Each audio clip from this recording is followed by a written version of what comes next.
अस्सलाम वालेकुम नाजरीन, आज 17 अगस्त 2021 है और नाजरीन अपने दूसरे YouTube channel Islam world history and social issues के प्लेटफॉर्म से आज एक बार फिर आप लोगों की खिदमत में हाजिर हुआ हूँ। नाजरीन, अफ़गानिस्तान की सूरत हाल से यकीनन आप वाकिफ़ होंगे और कैसे एक घंटे में सैकड़ों डेवलपमेंट्स हो रही हैं और कैसे सूरत हाल एवॉल्व हो रही है। उस हवाले से मैं अपने दूसरे यूट्यूब चैनल JA व्यूज़ पे भी वक्तन फ़वक्तन आपको अपडेट करता रहता हूँ। लेकिन नाजरीन, तालिबान अब काबिल में दाखिल हो गए हैं। गोया यूँ समझ लीजिए कि अब अमलन जो अफ़गानिस्तान में हुकूमत है वो तालिबान की है।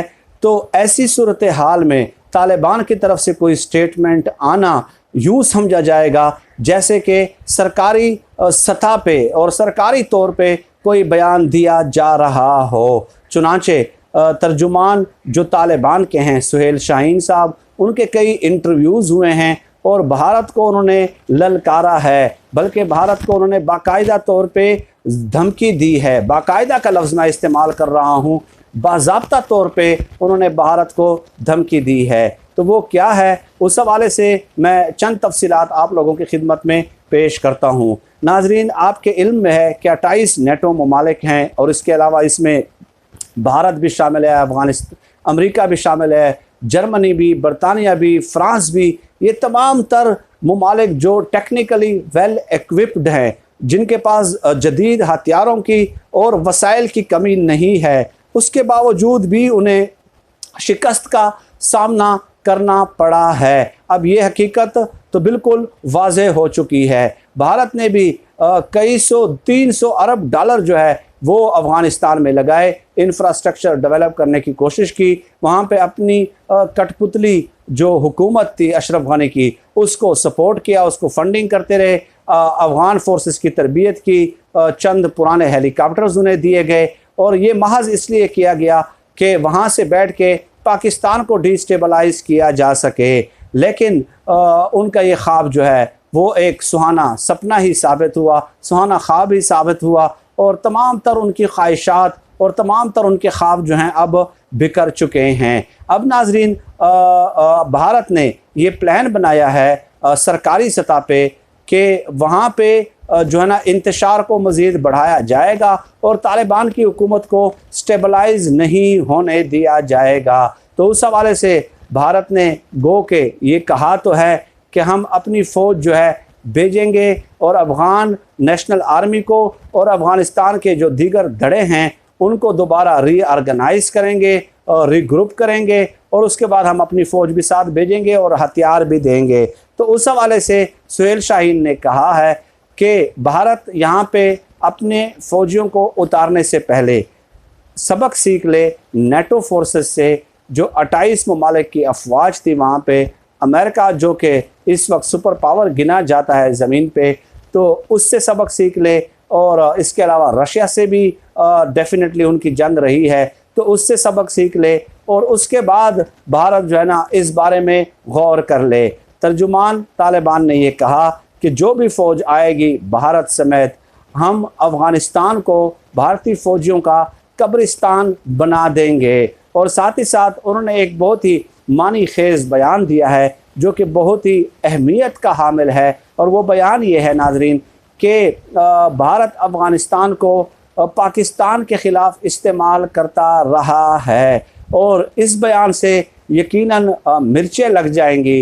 उनको जो है ना भारतीय मीडिया को मिर्चें लग चुकी हैं और भारतीय सरकारी सतह पे भी खलबली मच चुकी है कि उनका पूरा प्लान ही चौपट हो गया है और पूरी दुनिया के सामने आ गया है और उनकी जो कार्रवाइयाँ थी पाकिस्तान के ख़िलाफ़ और पाकिस्तान में इंतशार फैलाने की जो उनकी साजिश थी वो अब एक्सपोज हो चुकी हैं और आने वाले दिनों में तालिबान फर्दर भी इसको एक्सपोज करेंगे। इसके अलावा तर्जुमान तालिबान ने यह भी कहा है कि अगर वो यहाँ पे आते हैं तो हम भी उधर का रुख कर सकते हैं। ठीक है, तो ये बहुत ही खुलेआम धमकी है तालिबान तर्जुमान की जानिब से और जिससे यकीनन भारत की तकलीफ़ में इजाफ़ा होगा। इसलिए आप देख लें कि दिन रात वो प्रोपेगेंडा करने की कोशिश कर रहे हैं। और इसके अलावा नाज़रीन ये भी एक फैक्ट है कि भारत ने इंतहाई असर और रसूख इस्तेमाल करने की कोशिश की माजी में भी, और अब भी वो कर रहे हैं कि किसी तरह तालिबान के साथ उनके जो है ना राब्ते बहाल हो जाए और मुज़ाकरात का रास्ता खुल जाए, लेकिन ये सब कुछ उनके लिए बंद हो चुका है। ये मैं आपको बता दूं कि 2 बार दोहा में ये कोशिश की गई आला सतह पे भारत की तरफ से, और इस्लामी मुल्क को इस्तेमाल किया गया और उसका असर और रसूख इस्तेमाल करने की कोशिश की गई। कतर से 2 बार बाकायदा कहा गया, क्योंकि दोहा में कतर में मुज़ाकरात हो रहे थे कि आप इंटरवीन करें और हमारे तालिबान के साथ मुज़ाकरात का अमल जो है वो बहाल करवाने की कोशिश करें, लेकिन दोनों बार कतर को भी नाकामी का सामना करना पड़ा है और तालिबान ने वाज़ेह तौर पे इनकार कर दिया था कि हम भारत के साथ कोई मुज़ाकरात नहीं करना चाहते। इसके अलावा एक बार उन्होंने अमेरिकन हाई डेलीगेशन के ज़रिए जो है ना उनके साथ ये गए थे और मुज़ाकरात करने की कोशिश की, लेकिन वहाँ पे भी तालिबान को भारत को पसपाई का सामना करना पड़ा और वहाँ भी ये अपनी कोशिश में कामयाब नहीं हो सके थे। चुनाचे उसके बाद भारतीय मीडिया ने प्रोपेगेंडा करना शुरू कर दिया कि हमने जो है ना मुज़ाकरात बहाल कर दिए हैं, हमारे राब्ते तालिबान के साथ हो गए हैं और हम बैकडोर राब्तों में हैं, मुज़ाकरात का अमल चल रहा है। तो वो भी प्लान इनका चौपट कर दिया तालिबान ने और उन्होंने ऐलान कर दिया कि हमारा कोई राब्ता भारत के साथ नहीं हुआ और ना ही कोई खुफिया मुज़ाकरात हो रहे हैं। तो ये सूरत हाल अमेरिका से भी ज़्यादा तकलीफ़ देह है भारत के लिए कि अब उन्हें समझ नहीं आ रही कि वो करें तो क्या करें, क्योंकि उनके अपने मुल्क के अंदर इतनी तहरीकें चल रही हैं, सैकड़ों तहरीकें चल रही हैं। कश्मीर में उनको इंसर्जेंसी का सामना है, तो वो वहाँ पे भी हालात को कंट्रोल नहीं कर पा रहे। तो क्या वो करेंगे जो है ना उसमें जाके, अफ़गानिस्तान में जाके वो क्या करेंगे, क्या गुल खिलाएंगे जो भारतीय अफवाज हैं, जहाँ दुनिया की 28 तरक्की याफ्ता ममालिक की अफवाज जहाँ से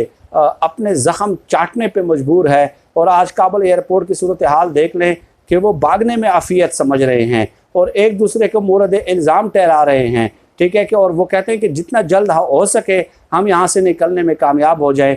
तो ऐसी सूरत हाल में भारत का ये कहना कि हम अपनी फ़ौज उतार देंगे और रीग्रुपिंग करेंगे, रीऑर्गेनाइज करेंगे जो बाकी दीगर धड़े हैं अफ़गानिस्तान में, तो ये एक भड़क है और एक भड़क से ज़्यादा इसकी कोई हैसियत नहीं है। तालिबान ने, अफ़गान कौम ने यह साबित कर दिया है कि कोई भी जितना भी बड़ा सुपर पावर हो और जितना भी हथियारों से वो मुसल्ला हो, वो जज्बों को शिकस्त नहीं दे सकता। और अफ़गानिस्तान ने यह साबित कर दिया है कि कोई भी गैर मुल्की ताकत वहाँ अपने पंजे मजबूत नहीं कर सकती, ठीक है। तो ये आज की सूरत हाल थी नाज़रीन। फर्दर जो डेवलपमेंट्स आती हैं और डेफिनेटली हर घंटे के बाद आ रही हैं, तो उस हवाले से मैं आपको अपडेट करता रहूँगा। फिर वक्त आज की इस वीडियो में इतना ही। पाकिस्तान जिंदाबाद। अल्लाह हाफिज़।